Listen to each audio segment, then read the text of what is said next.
하시기 바랍니다. 하나님 말씀은 시편 66편 18절 말씀입니다. 우리 같이 봉독하도록 하겠습니다. 내가 나의 마음에 죄악을 품었더라면 주께서 듣지 아니하시리라. 아멘.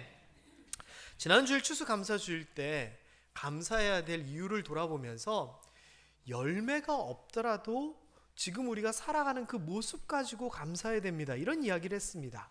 사도 바울이 데살로니가 전서에서 데살로니가 성도들에게 이렇게 얘기합니다. 너희 모두를 통하여 내가 항상 하나님 앞에 감사한다. 그런데 그 사람들이 어떤 열매와 결실이 있어서 감사했던 건가요? 아니었죠. 그들은 그저 믿음을 가지고 살아가고 있었고, 사랑을 위하여 희생하고 헌신하고 있었고, 어렵고 힘들더라도 소망을 가지고 인내하면서 살고 있었습니다. 그 모습을 보면서 그것만으로도 나는 감사가 넘칩니다라고 사도 바울이 이야기했지요. 그래서 지난주에 제가 이렇게 말씀을 드렸습니다. 우리도 2023년도를 살면서 믿음의 길에서 벗어나지 아니하였고, 사랑을 위해 희생하고 헌신하고 섬기며 살아왔고, 어렵고 힘든 상황에서도 참고 인내하였으니 우리도 참 잘 살았습니다. 이렇게 살아오고 있는 우리의 이 모습만으로도 감사해야 됩니다. 내 손에 열매가 보이지 않더라도 우리의 이 모습을 가지고 하나님 앞에 감사합시다라고 말씀을 전했습니다. 그러면서 제가 내렸던 결론이 이거죠. 어떤 열매, 결과, 결론이 아니라 우리가 살아가고 있는 방법들, 과정들, 이것을 하나님이 보시기에 좋다라고 하시면 그것만으로도 우리는 훌륭한 삶을 살고 있는 것이다 라고 이야기를 드렸습니다. 자, 그런데 한 가지 여쭤볼 게 있습니다. 과정이 좋으니, 열심히 했으니, 잘했어, 칭찬받는 게 좋으세요? 아니면 과정도 열심히 잘했는데 응답받아 결과도 좋으니 정말 잘했어요, 칭찬받고 싶으세요? 1번, 나 결과는 중요치 않다, 과정만 훌륭하면 돼. 2번, 과정도 중요하지만 결과도 훌륭했으면 좋겠어. 왜요? 저 다 아는데. 우리 다 2번이잖아요. 그렇잖아요. 우리가 믿음의 역사, 사랑의 수고, 소망의 인내를 가지고 살아가는 것도 좋지만 열매가 있었으면, 응답이 있었으면, 좋은 결과가 있었으면, 그래서 말 그대로 본이 되는 삶을 살면 그게 더 좋잖아요. 그래서 과정이 정말 훌륭해 라고 칭찬 듣는 것도 좋지만, 저는 우리 모함의 성도님들이 좋은 열매, 결과, 응답 받으실 수 있게 되기를 주님의 이름으로 축원합니다. 그래서 오늘은요, 지난주 말씀에 이어서 그렇다면 올 한 해를 살면서 뭔가 좀 결과가 있고 열매가 있고 응답이 있어야 되는데 왜 내가 응답받지 못했을까? 왜 내가 조금 이거는 부족하고 모자랄까라고 하는 이유를 좀 알아보도록 하겠습니다. 제가 성경을 통해서 6가지 이유, 우리가 응답을 지금 받지 못한 6가지 이유를 찾아볼 거예요. 좀 기니까 이거 어떻게 다 외울 수도 없고 걱정하지 마세요. 오늘 나눔 모임 순서지에 이 성경 구절이랑 내용을 다 적어놨으니까 필요하신 분들은 그렇게 가져가시면 돼요.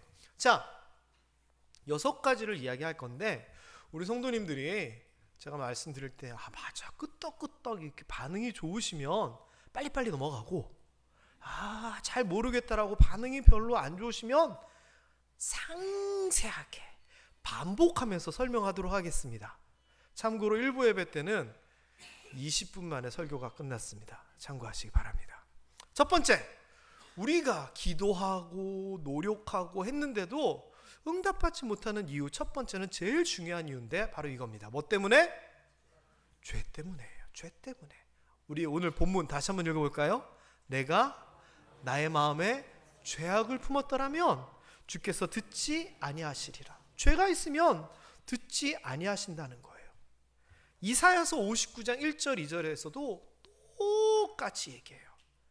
하나님의 손이 짧아가지고 구원하지 못하심도 아니고, 귀가 두나여 듣지 못하심도 아니라, 이유는 오직 너희 죄악이 너희와 하나님 사이를 갈라놓았다.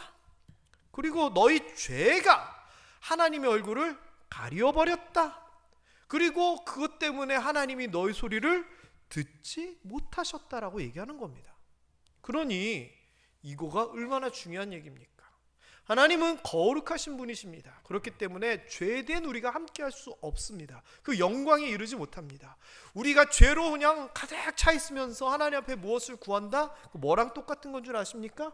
이 접시를 가지고 하나님 우리에게 이거 주세요라고 얘기하지만 이 접시에 쓰레기, 지저분한 거, 곰팡이, 어제 먹었던 음식 찌꺼기가 이렇게 막 가득하다고 해요. 그러면 하나님이 아무리 은혜로우신 하나님이라도 여기에다가 냅다 하면서 이렇게 주시겠어요? 뭘 먼저 하라 그럴까요? 깨끗이 치우기를 원하실 거 아니에요. 그 이야기예요. 그래서 여러분, 성경에 이런 이야기는 굉장히 많습니다. 그렇기 때문에 내가 하나님 앞에 바르지 못한 것들이 있었을까? 내가 부족한 것이 있지는 않았을까? 우리가 목욕한 것처럼 예수 그리스도를 말미암아 의로움을 입었다 하더라도 날마다 살면서 더럽게 묻은 것들은 깨끗이 씻어야 되니 우리가 우리 자신들을 돌아보고 회개하면서 정결하게 하실 수 있게 되기를 주님의 이름으로 축원합니다. 죄의 문제가 해결되면 응답받습니다. 두 번째, 잘못 구해서입니다. 자, 이 내용들은 여러분 다 아시는 거예요. 제가 오늘 정리한 거예요. 그동안의 설교를 읽어봅니다. 구하여도 받지 못함은 정욕으로 쓰려고 잘못 구하기 때문이라. 제가 예전에 아주 오래전에 이 본문을 가지고 이제 설교를 하면서 무슨 얘기를 했냐면, 하나님, 제가 저 여자를 너무 사랑하는데 저 여자에게는 이러이러한 남자친구가 있습니다. 주여 바라건대 그 남자친구를 거꾸로뜨려 주시옵소서. 이렇게 40일 철야 기도하면 될까요? 안 될까요? 내 욕심 때문에 다른 사람이 상한다는 거, 이거는 말도 안 되는 얘기잖아요. 그래서 이런 얘기를 하는 거예요. 또 어떤 게 있냐면은 마태복음 20장에 보면은 베드로 안드레, 야고보, 요한의 어머니가 예수님을 따라서 집을 떠나가지고 큰 일을 하고 있는 자기 아들들을 보러 왔다가 예수님에게 절하면서 뭔가를 요청을 합니다. 그랬더니 예수님이 원하는 게 뭐냐라고 합니다. 그랬더니 그 어머니가 하는 얘기가, 우리 야고보하고 요한 나중에 주님의 나라, 주님께서 왕이 되시면 하나는 우편 우의정으로, 하나는 좌편 좌의정으로 앉게 해주세요 라고 청탁을 합니다. 자, 이게 옳아요? 틀려요? 왜 틀려요? 여러분은 이렇게 기도 안 하세요? 우리도 이렇게 기도하잖아요. 우리 자녀들이 높아지고 뭐 이렇게 큰 사람을 쓰게 해달라, 우리 가족들이 어떻게 잘 되게 해달라 구하잖아요. 그러면 여기서 야고보, 요한 어머니는 잘했어요? 잘 못했어요?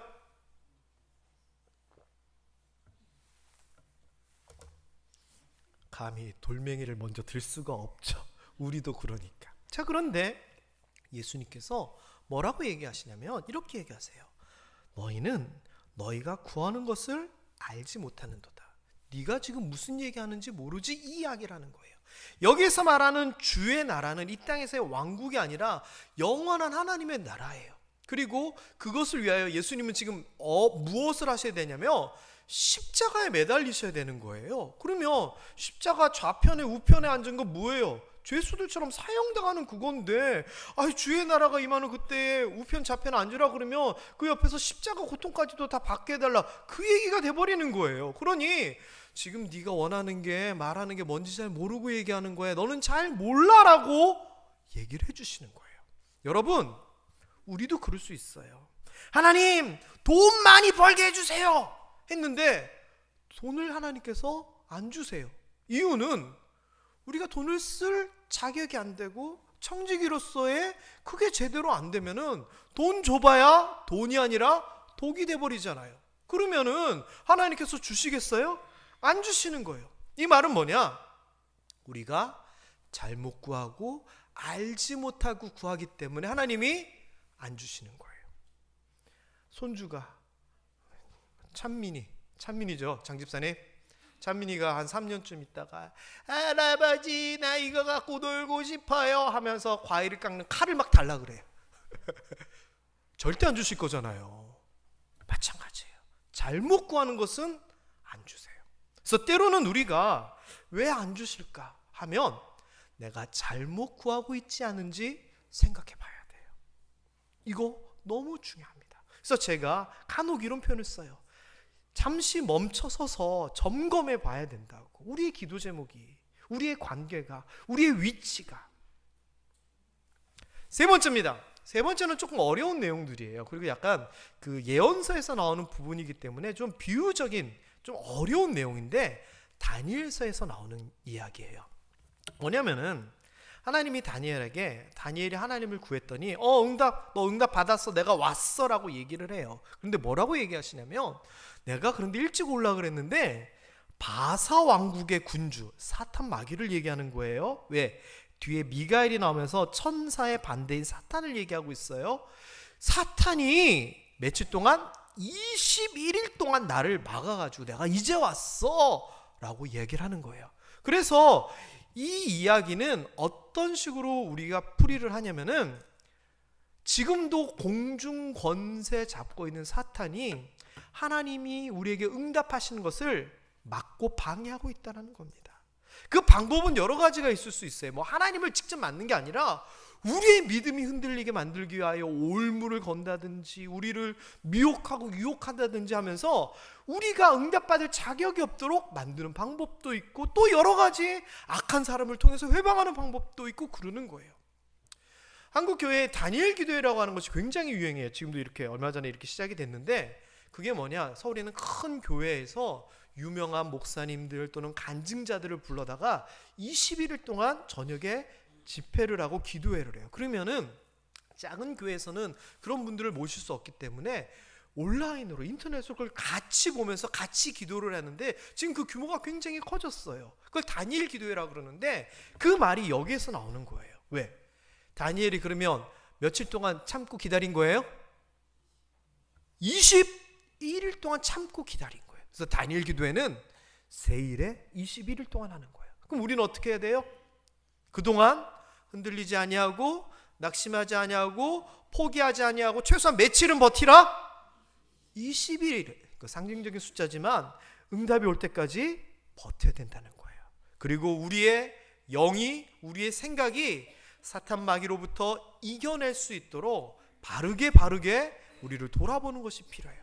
그러니까 지금 올 한 해 우리가 이렇게 응답이 지체되는, 이 지체된다는 표현은 반드시 응답되는데 사탄 때문에 지체된다는 거예요.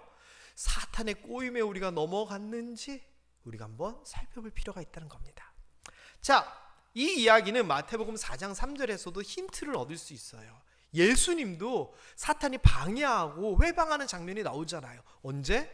40일 광야에서 금식기도 끝난 다음에 사탄이 어떻게 한번 걸고 넘어지려고, 배고프시죠? 이 돌을 가지고 떡으로 만들어 드시면 되잖아요. 아이고 저 높은 데서 뛰어내려 보세요. 천사들이 짠 받아주면 사람들이 우와 메시아다 할 거 아니에요. 저한테 한번 절하시면서 제가 세상의 모든 영화를 드릴 건데 어떠세요? 꽃이잖아요. 이렇게 우리가 응답받을 만한 사람으로 살아갈 수 있게끔 그렇게 하나님은 원하시지만 오히려 사탄 마귀는 방해 공작을 하고 있다. 그래서 우리가 지체되기도 한다는 거 참고하시기 바랍니다. 자, 네 번째는 이겁니다. 읽어봅니다. 뭐라고요? 아직 때가 아니어서. 아브라함, 지난주에 잠시 언급을 했었는데요. 아브라함이 하나님으로부터 네가 많은 민족의 조상이 되리라 라고 얘기하시고 본토 친척 아비 집을 떠나 내가 지시할 땅으로 가라라고 했잖아요. 그러면 아브라함이 거기에 대해서 즉각 순종을 합니다. 그러면 우리 생각에는 순종하고 가나안 땅에 딱 발 디뎠을 때 바로 배가 볼록해지고 태어나야 되는데 몇 년 기다렸다고요? 25년 기다린 거예요. 나중에는 아브라함하고 사라가 이렇게 얘기해요. 아이고 100세 된 사람이 어찌 자식 낳을까? 사라는 90세니 어찌 출산할까? 이 정도의 기다림이 있었다는 거예요. 그런데 하나님은요 30세 때도 아니고 75세 때도 아니고 100세 때가 출산의 때라고 하나님이 정하신 거예요. 불가능하다고요? 하나님은 가능하니까. 이게 왜 그랬을까요? 만일 아브라함이 그냥 평범하게 30살에 이삭을 낳았다 쳐봐요. 아브라함 이야기가 성경에 기록됐을까요? 아니에요. 아브라함을 믿음의 조상이라고 얘기할 수 있었을까요? 아니에요. 하나님의 때는 그때가 가장 맞고 옳고 아름답고 적절한 거예요. 우리 생각에는 2023년도 11월 26일이 응답의 때다라고 생각하겠지만 하나님은 글쎄 아직 아니야 라고 얘기하시는 거예요. 그럼 우리가 이거를 인정해야 돼요. 나의 때가 아니라 하나님의 때가 있다. 그래서 기도할 때 하나님께서 응답해 주실 줄 믿습니다, 하나님의 때가 있음을 믿습니다 하면서 그 다음에 조금 불쌍한 소리를 이렇게 얘기해야 돼요. 그런데 지체치 마시고 속히 응답하여 주세요, 불쌍히 여겨주세요, 이렇게 해야지 하나님 무조건 11월 26일 이거는 아니라는 겁니다. 무슨 말인지 이해가 되시죠? 그래서 하박국서에서는 제가 현대인의 성경이 번역이 좀 더 좋아서 이렇게 얘기합니다. 우리가 잘 아는 말씀입니다. 시작. 이것이 지금 당장 이루어질 것은 아니지만 이루어질 때가 정해져 있으니 그때가 분명히 올 것이며 반드시 이루어질 것이다. 비록 더딜지라도 기다려라. 지체되지 않고 그때가 올 것이다. 하나님께서 응답하신다고 하셨으니 그때가 되면 된다는 겁니다. 그래서 여러분 조급해하지 마시고 그때에 맞춰서 응답해 주실 줄 믿습니다. 마홍윤 장로님이 둘째 딸 민주 자매를 위해서 언제부터 기도했을까요?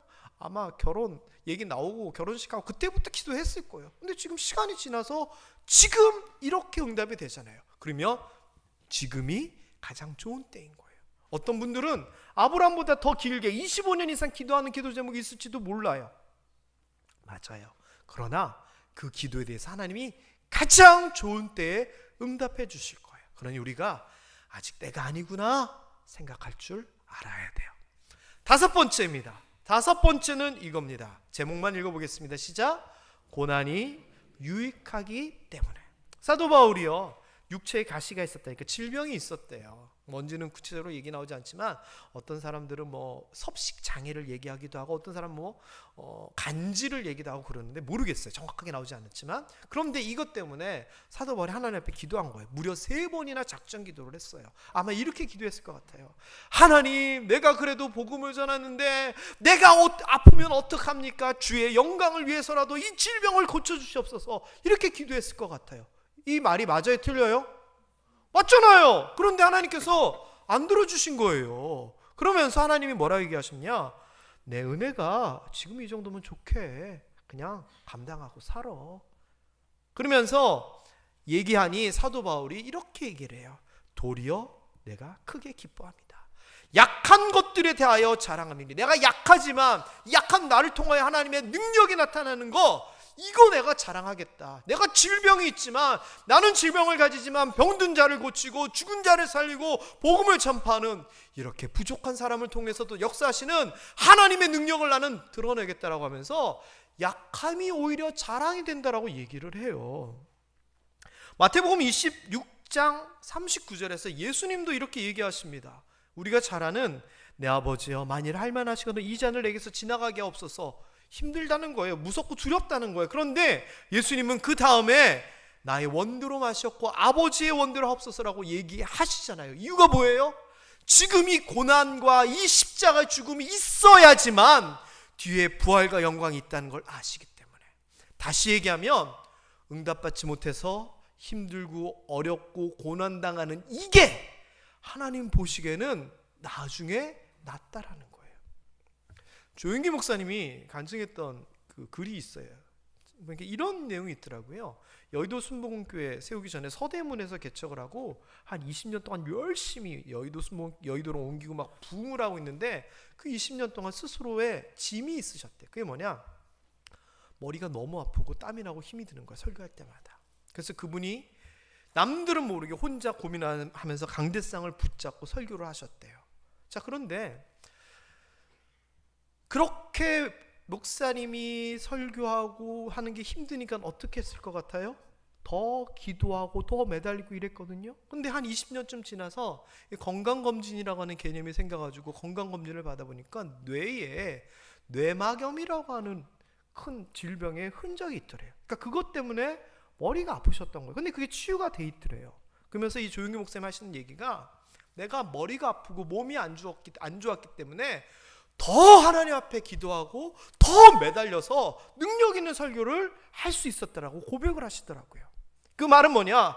나는 지금 아프고 나는 지금 응답이 없고 내 손에는 아무것도 없어 보이지만 하나님이 그 과정 뒤에 더 좋은 것을 준비하고 있기 때문에 너는 지금 그 정도는 감당하라라고 얘기를 한다는 겁니다. 왜? 유익하니까.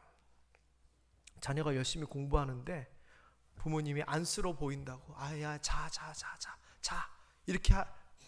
이렇게 자녀들 자라고 얘기하는 부모 있을까요? 저는 그런 사람 한 명 알아요. 저요. 왜냐하면 하경이한테 얘기하지 마세요. 우리 하경이는 칭찬을 하면 너무나 그 칭찬에 반응을 잘하는 아이예요. 참 순수해요. 그러면 이렇게 제가 저녁 때 공부하고 있잖아요. 그럼 이렇게 얘기해요. 야, 이 늦은 시간까지 공부하고 있다고? 세상에, 야야야, 너무 그렇게 열심히 할 필요 없어. 하지마. 좀 쉬었다가 해. 자, 일찍 자. 그러면 신이 나서 더 공부하거든요. 그런데 여러분, 아무리 부모가 자녀들이 잠이 모자라서 그렇게 막 힘들어하고 있더라도 이렇게 해야지 그 다음에 좋은 미래가 있다는 것을 알기 때문에 잘하고 얘기할 부모는 없는 거예요. 그래, 열심히 해, 수고해, 힘들지, 이렇게 하는 거죠. 그래서 하나님도 우리가 고난당하고 힘들 때 우리를 옆에서 지키시고 보호하시고 간구하시는 거지 고난은 무조건 없애주지 않아요. 왜? 이 고난이 우리에게 유익할 수 있기 때문에. 그러니 여러분, 때로는 응답받지 못하고 어려운 것조차도 하나님의 계획 가운데 나의 유익을 위한 것임을, 십자가 뒤에 영광을 위한 것임을 깨달을 수 있게 되기를 주님의 이름으로 축원합니다. 마지막입니다. 너무나 단순하면서도 너무나 중요한 이야기입니다. 뭐냐? 제목만 읽어봅니다. 믿음이 부족해서. 예수님의 제자들이 한 여자에게 귀신 들린 것을 이렇게 좀 하려고 했더니 안 돼요. 근데 예수님은 쫙 쫓아버리셨거든요. 그래서 제자들이 예수님에게 예수님은 되는데 우리는 왜 안 됩니까? 그랬더니 하시는 얘기가 에헤이, 이 믿음이 작은 까닭인데 라고 얘기를 하시는 거예요.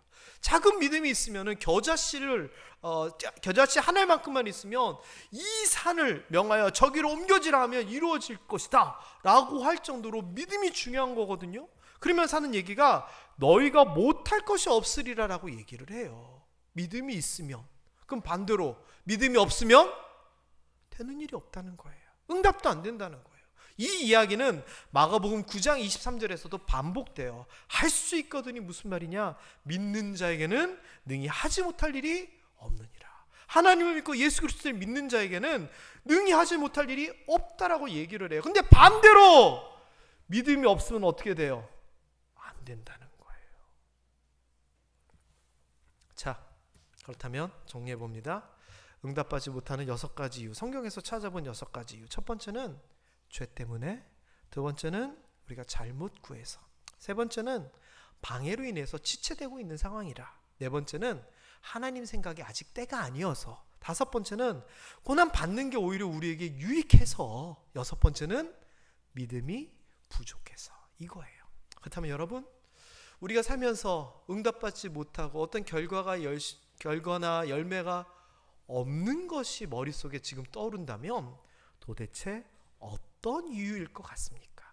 스스로 진단하시고 판단하실 수 있게 되기를 주님의 이름으로 축원합니다. 그래서 이 부분들을 때로는 극복하고 때로는 인정하고 때로는 바꿔나갈 때 저는 하나님께서 주시는 귀한 응답을 통하여 많은 열매와 결실을 맺을 줄 믿습니다. 하나님은 응답 주시기 위하여 안달난 분입니다. 제가 왜 이런 표현을 쓰냐면은 시편 91편 15절 한번 같이 읽어볼까요? 그가 내게 간구하리니 내가 그에게 응답하리라. 그들이 환난 당할 때에 내가 그와 함께하여 그를 건지고 영화롭게 하리라. 하나님은 어떤 마음이시냐? 얘기해. 내가 응답해 줄게. 어려워? 내가 옆에 있다니까. 내가 건져내 줄게. 영화롭게 높여줄게. 이게 하나님의 마음인데 우리가 뭔가 부족하고 우리가 뭔가 잘못해서 이 응답을 누리지 못하면 얼마나 억울합니까? 그렇죠? 사랑하는 모함의 성도 여러분, 그리하여 이런 문제 다 해결하고 응답으로 나아가서 많은 열매와 결실 때문에, 과정뿐만 아니라 열매와 결실과 결과 때문에 하나님께 감사하고 기뻐하고 자랑할 수 있는 우리 모함의 성도님들 되기를 주님의 이름으로 축원합니다. 기도하겠습니다.